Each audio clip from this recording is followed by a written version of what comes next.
அண்மை செய்தியை பார்த்து வருகிறோம். சென்னை நீலாங்கரையில் உள்ள தாவேக தலைவர் விஜய் வீட்டிற்கு வழங்கப்பட்ட பாதுகாப்புகள் அகற்றப்பட்டிருக்கின்றன.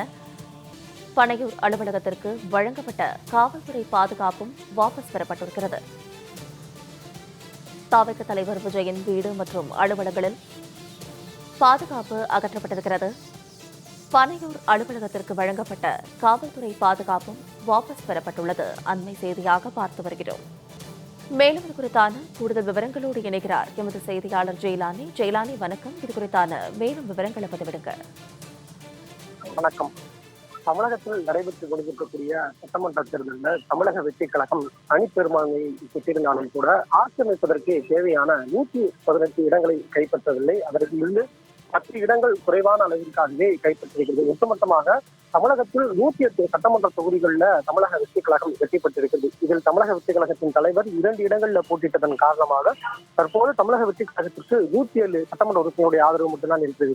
இதில் நேற்றைய தினம் காங்கிரஸ் கட்சி சார்பில் 5 சட்டமன்ற உறுப்பினர்கள் தங்களது ஆதரவை பெறுவதாகவும் தமிழக வெற்றி கழகத்தின் தலைவர் விஜய் ஆட்சி அமைக்க வேண்டும் என்பதாகவும் கோரிக்கை வைத்திருந்தார்கள். அது தொடர்பான ஆதரவு கடிதத்தையும் தலைவர் விஜயை சந்தித்து கொடுத்திருந்தார்கள். தமிழக வெற்றி கழகத்தின் சார்பில் விஜய் அவர்களும் ஆளுநரை சந்தித்து தனக்கு பெரும்பான்மை இருப்பதாகவும், எனவே தனக்கு ஆட்சி அமைக்க உரிமை வழங்க வேண்டும் என்பதாக கூறி உரிமை கோரி ஆளுநரையும் தமிழக பொறுப்பாளரையும் சந்தித்து கடிதத்தினையும் நேரில் வழங்கியிருந்தார். இந்த நிலையில்தான் முழுவதுமான பெரும்பான்மையை நிரூபிக்க வேண்டும் என்பதாக ஆளுநர் தரப்பில் தெரிவிக்கப்பட்டிருப்பதன் காரணமாக தற்போது வரை அவருக்கு பதவி ஏற்பதற்கான அழைப்பு என்பது ஆளுநர் தரப்பிலிருந்து கொடுக்கப்படவில்லை.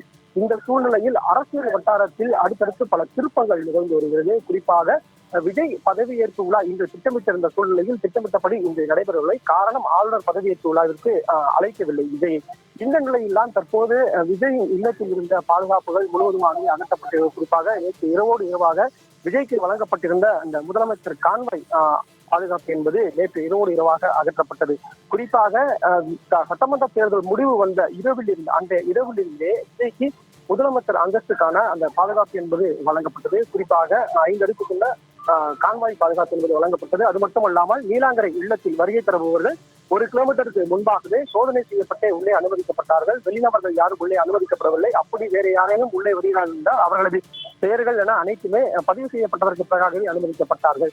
அது மட்டுமல்லாமல் இரு புறங்களிலும் காவல்துறையினர் வேடிக்கைகள் அமைத்து வரிசையாக 100 - 200 காவல்துறையினர் இந்த பகுதியிலேயே பாதுகாப்பு பணியில் ஈடுபட்டு வந்தார்கள். அதே போன்றுதான் தமிழக வெற்றி கழகத்தின் தலைமை அலுவலகமாக இருக்கக்கூடிய பனையூர் அலுவலகத்திலுமே இருபுறங்களிலும் பேரிகேடுகள் அமைக்கப்பட்டு சோதனைகள் என்பது செய்யப்பட்டு வந்தது.